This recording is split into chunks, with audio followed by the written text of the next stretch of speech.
They are the only gods in Europe who were never truly defeated. They did not die. They simply went underground. And some say they are still there, under the green hills of Ireland, beneath ancient burial mounds older than the pyramids of Egypt.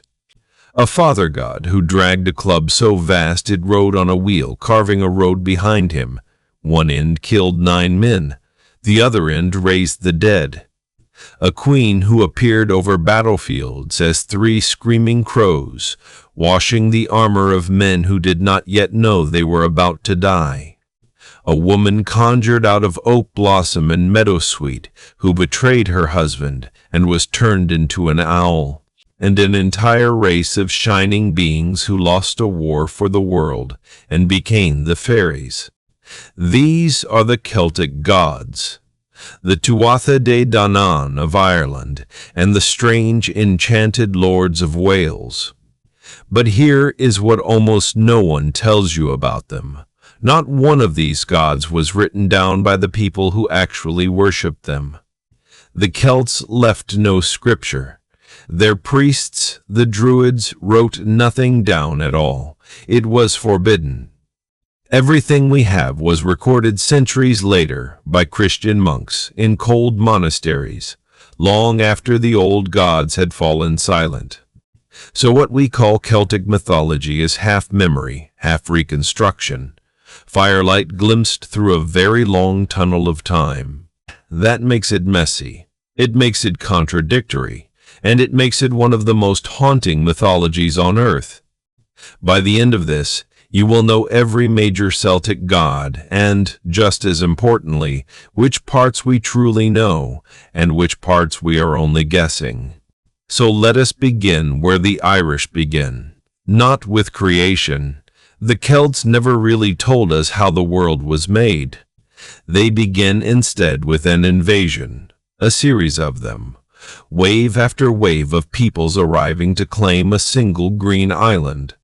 The story is told in a medieval book, the Le Borga Balla Iren, the Book of the Taking of Ireland, set down around the 11th century. It lists 6 waves of settlers. Each one arrives.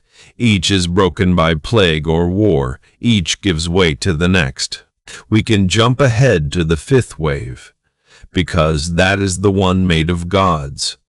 They came out of the northern sky in a dark cloud, landing on a mountain, blotting out the sun for 3 days. They were the Tuatha Dé Danann. The name means the people of the goddess Danu. And already we hit a mystery. Danu, the mother of this whole divine race, barely appears in the surviving stories at all. Her name survives only in a twisted grammatical form. Scholars had to reconstruct even what she was called, a goddess we can name but hardly know. What we do know is her children, and the first among them looked nothing like a god should look. Picture not a slender, beautiful deity, but a huge, pot-bellied giant in a tunic too short to cover him, dragging that enormous club. This is the Dagda. His name means the good god. Not good as in kind, good as in good at everything. He was a father figure, a king, a druid, and a warrior, master of magic and master of the feast.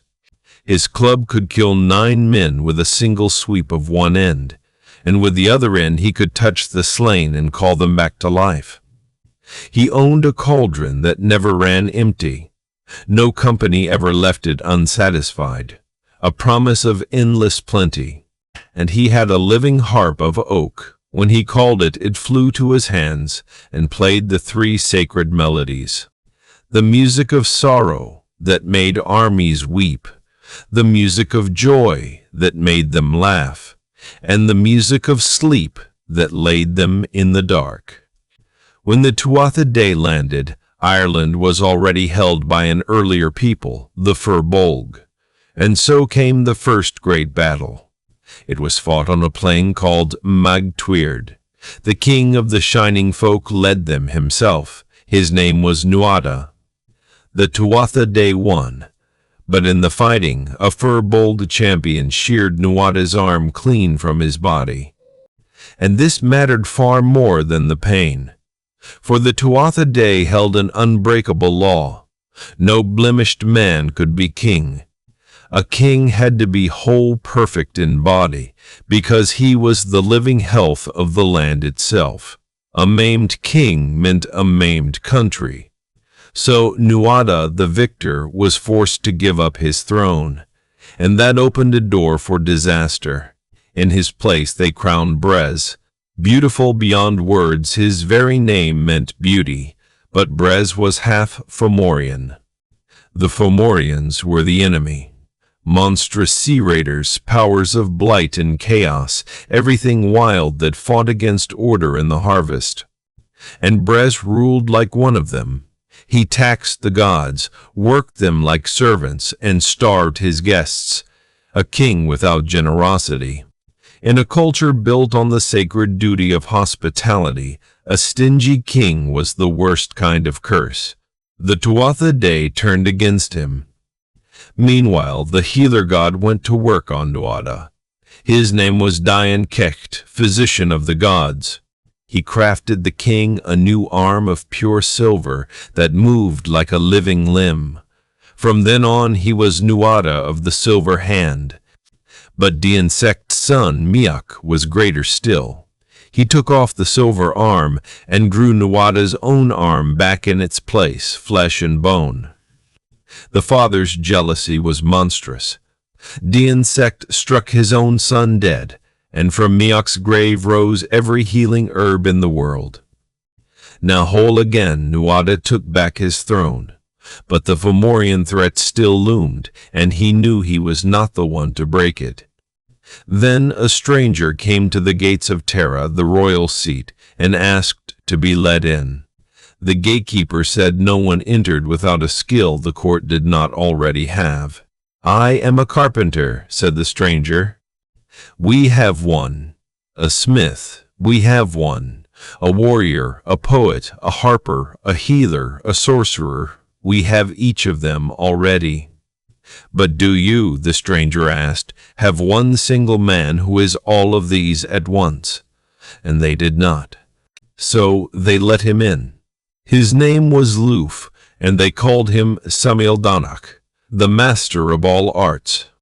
Lugh was radiant, young, and deadly, a god of skill, light, and kingship, worshipped across the whole Celtic world. He carried a spear so bloodthirsty that its point had to be kept quenched, or it would blaze and kill on its own. And there was a dark secret in his blood. Lugh's own grandfather was the most terrible of all the Fomorians. His name was Balor of the evil eye. A single monstrous eye in the middle of his forehead, its lid so heavy it took hooks and handles to lift.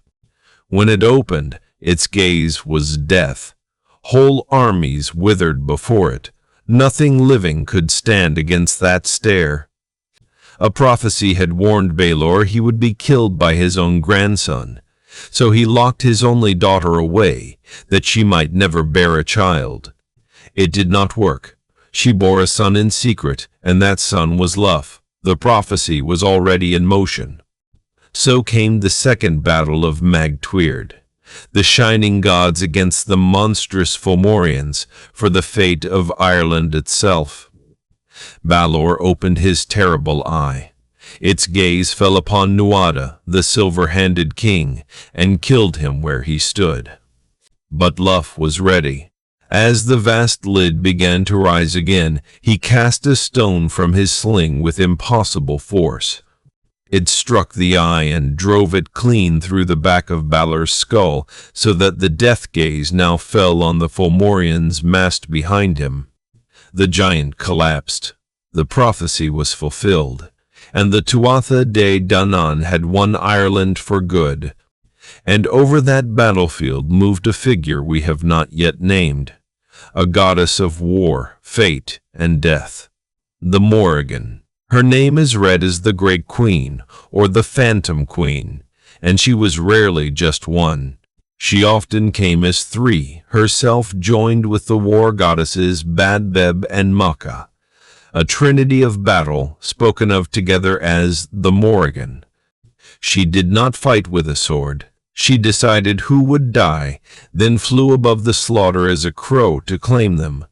She could be seen washing the bloodied armor of a man at a river ford, and to see her doing it meant that man was already dead. When the last Fomorian fell, it was the Morrigan who climbed the heights and proclaimed the victory across all of Ireland.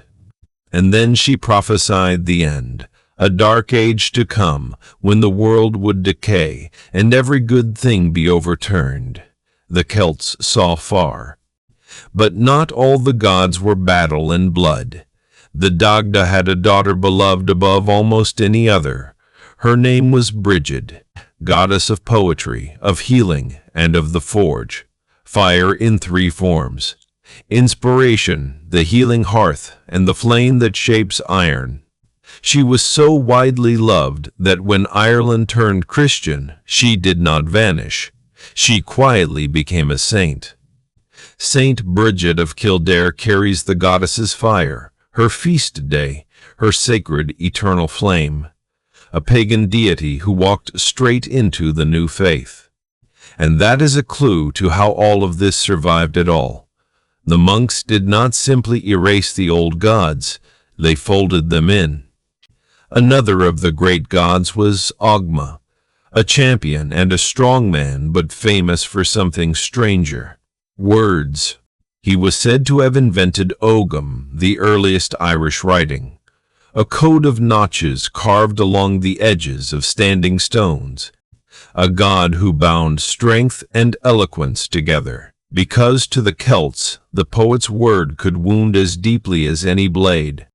Now we leave the land and go to the sea, because the Celtic imagination always drifted toward the water and what lay beyond it.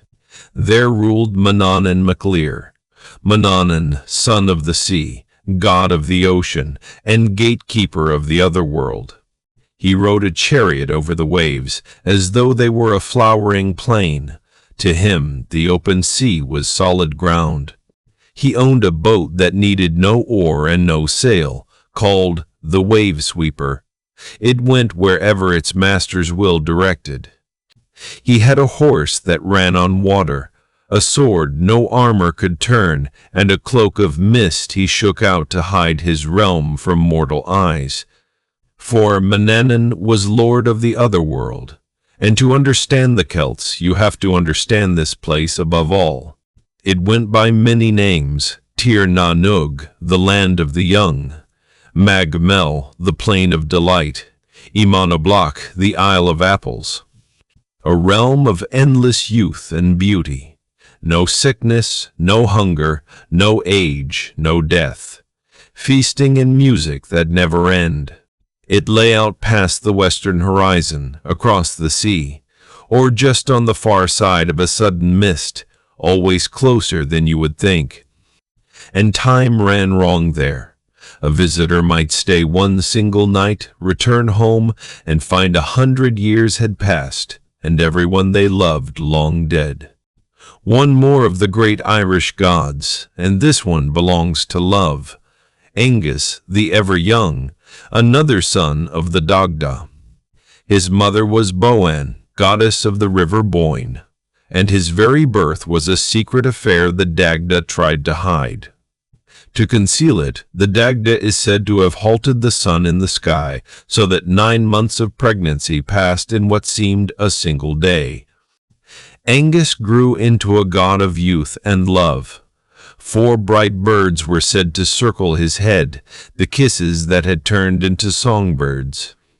He won his famous home, the great mound on the Boyne we now call Newgrange, by a simple trick of language.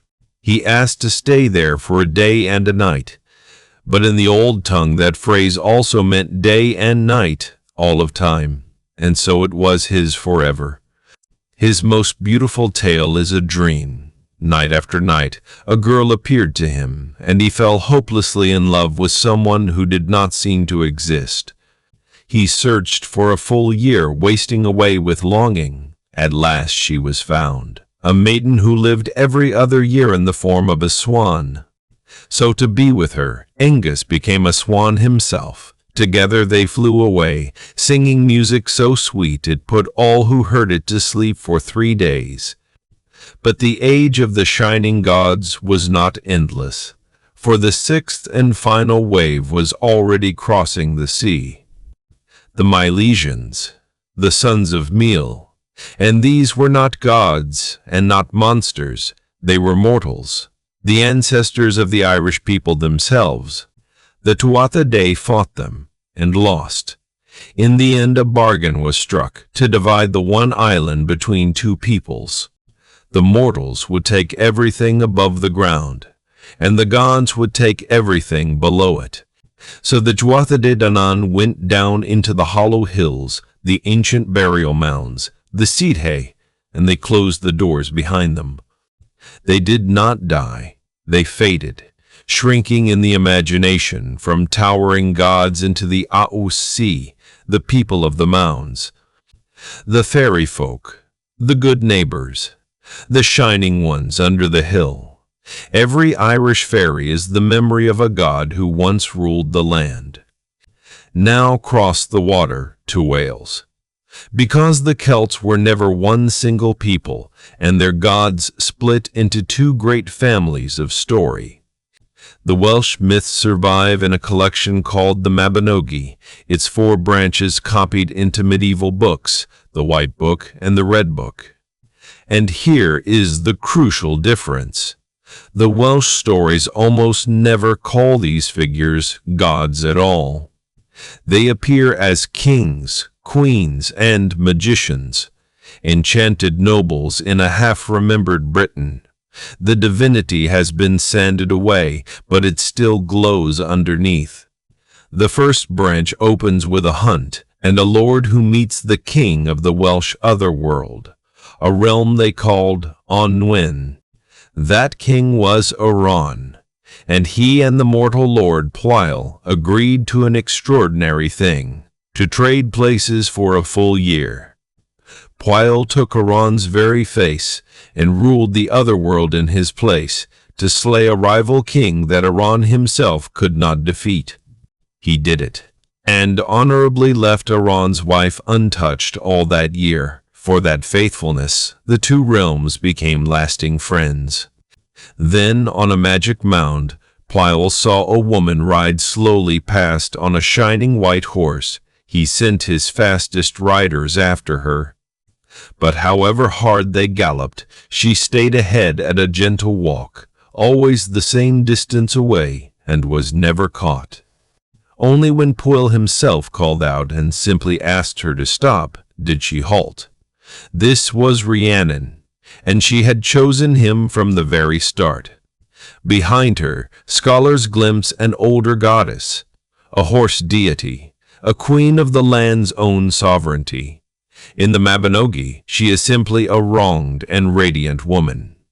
For when her newborn son vanished in the night, her own maids blamed her and smeared her while she slept with the blood of a pup.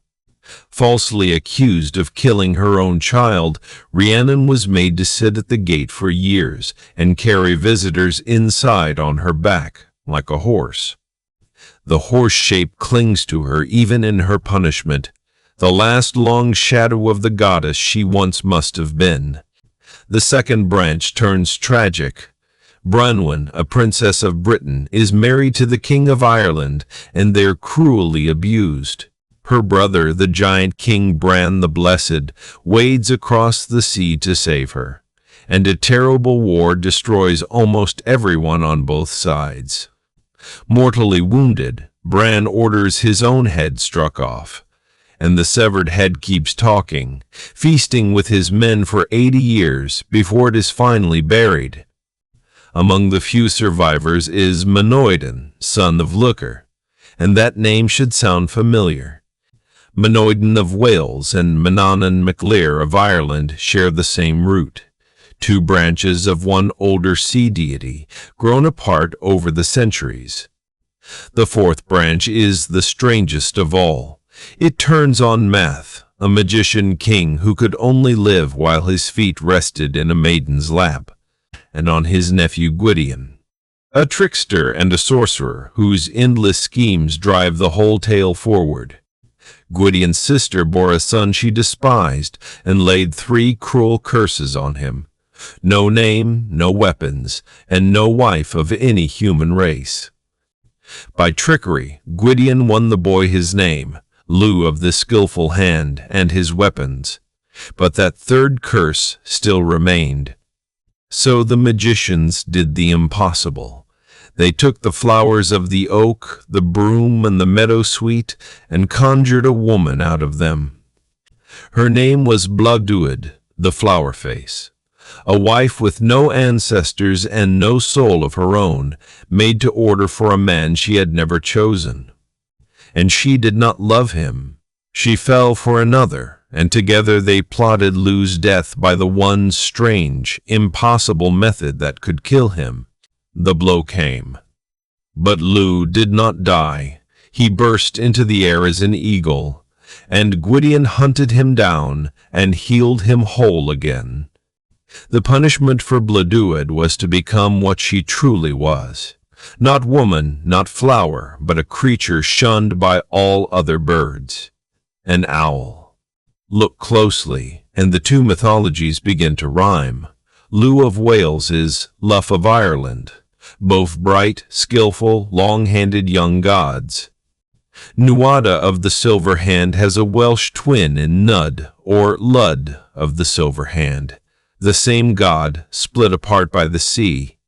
These echoes are our best proof that behind both traditions stood one older, shared pantheon, worshipped long before a single word was ever written.